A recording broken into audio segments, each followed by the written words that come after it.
All right, back here on Williams 72 Mustang.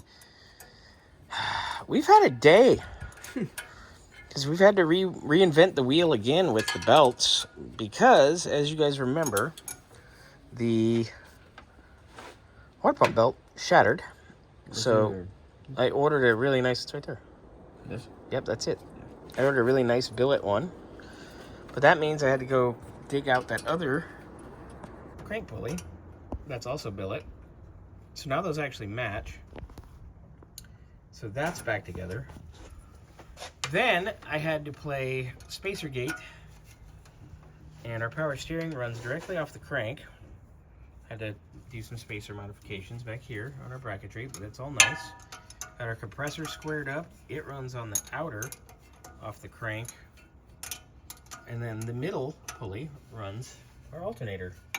But we've got everything in. Xander's just getting ready to finish up here on the, getting the fan on. He's making sure, we had 2 bolts in it to mock it, so he's loosening all of them up just a little bit. So he's got a little wiggle room. And that way he can wiggle the fan around, get it located, and get all 4 bolts in the pulley and tight. And then our next step, probably in the morning now, because I am exhausted. I've been at this hours today. I probably have like 6 hours in this thing today.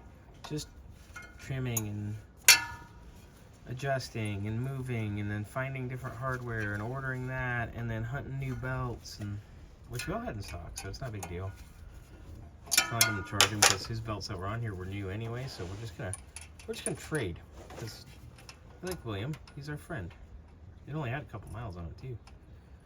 There you go. Xander's getting a bolt in. Oh, not. Thread it in, big boy. Nothing? Move. I'm trying. Go this way. Alright. Get a little shot from this side. Yeah, it was definitely an adventure, but it's in. So tomorrow we'll give it a try. I'm actually going to put it in first thing in the morning. We're going to put it on the lift, change the oil, adjust that parking brake. Then I can test drive it and do a little bit of tuning, William. So it'll be fun.